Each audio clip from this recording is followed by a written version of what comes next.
was your draft day like? So stressful, bro. I'm not even gonna. It's the most. You can't even. You can't. Like no one can prepare you for it. Right? Is what I learned. Because you know I had all a couple of my boys right who texted me on draft day and was telling me like, hey man, like you're gonna be fine. Just do something to distract yourself because they make the draft. At seven. It starts at 7 p.m. and it goes all the way until like 10 p.m. Right? So all day, like you wake. Of course, that day I woke up at like 6:30, wired. Like I'm up. Like had nothing to do that day, but I was up first thing in the morning, restless, couldn't sleep.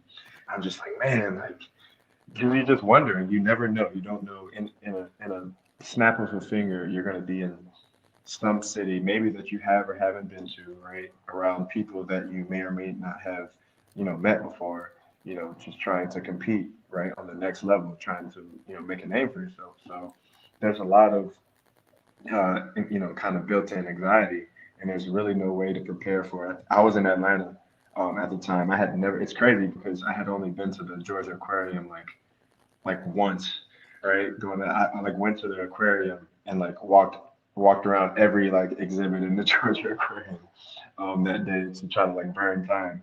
And even that wasn't enough. Like I did a whole bunch of chores around the house, like things like that. And by the time the draft came, um, there's what 5-10 minutes between each pick that every team is on the clock, and you're just waiting and waiting, and you're seeing guys who you're seeing some of your colleagues who play the same position. You're seeing them get drafted. You're like, all right, okay, here we go. And you start making assumptions, and you start, wondering this or that.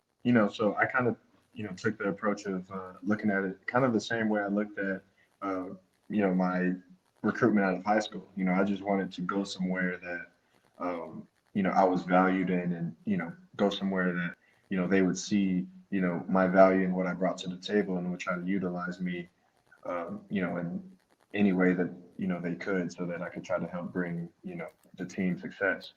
And to be honest, and that's where the anxiety comes from, is because you're thinking about it, and you're like, okay, well, I know I talked to this team, and this team, in meetings, or before the combine, and I know I sat down with this GM, or this team president, or this head coach, or this you know NFL scout for all these different teams, and you're trying to figure out like okay, yeah, that the conversation with them went well. I got a certain feeling from going there, and meeting with them, and at the same time, before the draft, you have a couple official visits. They're kind of like college visits, but you go there, and it's a good chance for you to sit down and talk to the coaches, front office, see the lay of the land over there, kind of, and get the feel for how they feel about you and how they view you in the draft.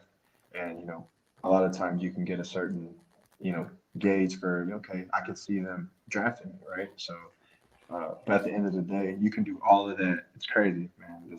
The NFL draft is crazy. You can do all of that um, and kind of have a certain a list of teams kind of on your radar. Like, okay, they kept wanting to talk to me. This team kept contacting me. This team wanted to see me again for another workout. Like, it could be one of those teams, and then a team completely out of the blue takes you, and you're like, okay, like that's nice. I didn't see that coming, but I'm excited. Right. When you got that contract, I mean, were you that's got to feel pretty cool to like work your whole life, play college, do the combine. It's still not over. You still got to get until the deal is a deal. Right. Like, what was that experience like?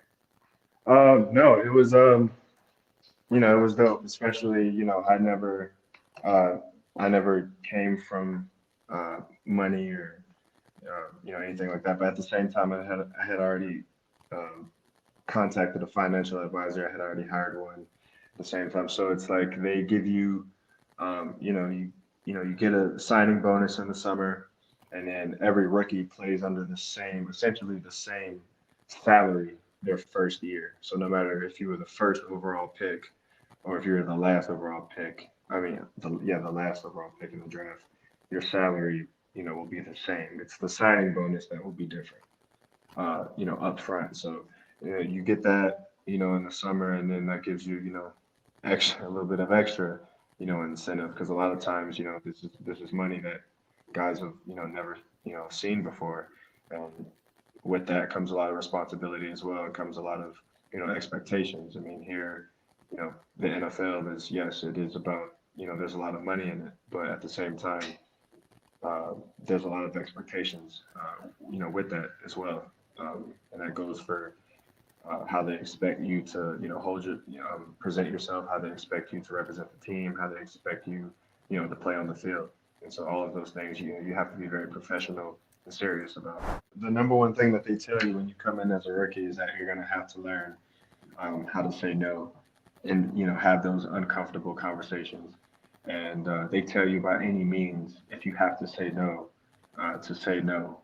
whether that's in whatever way that you dress it up as, whether it's, hey, like, it sounds great, but I got to ask my agent, call my agent about it. And then your agent will say no.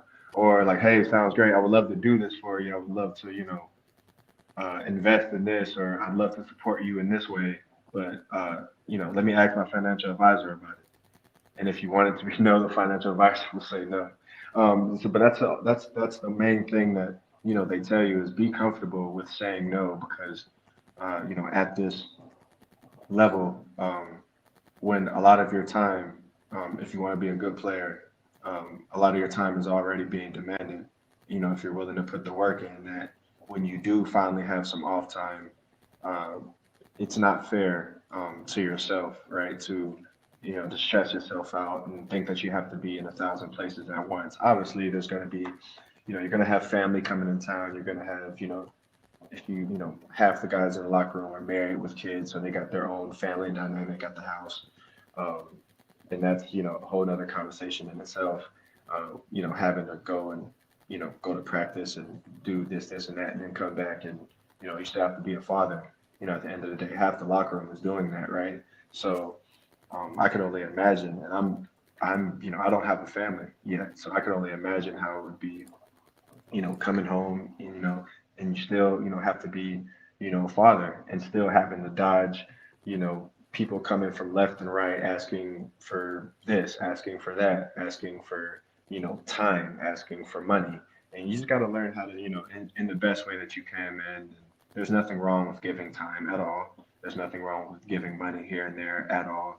But one of the things that I've always held close to me is you got to learn how to say no. What was sort of like the overall morale and thought process in there, and how hard was that to lose some of these close games consistently? Right. I mean, it was tough. It was tough. Just as competitors, man, you want to you work hard all week, and you want to leave it all out there on a Sunday, and you want to come out with those wins, man. It's so hard to win. No matter who you are, it's so hard to win in the league, and they're all very precious. So at the same time, you want to come out with those wins, but at the same time, they were great learning opportunities for us.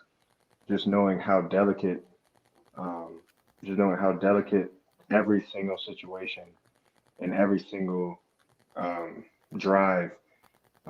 And to be honest, like it's the little things. It's always the little things, right? So you look back on it and you're like, okay, like this, one drive right in the middle of the third quarter, we could have, came out with that win here, or it could have been, the last drive. What could we have done differently to get off the field on third or fourth down here?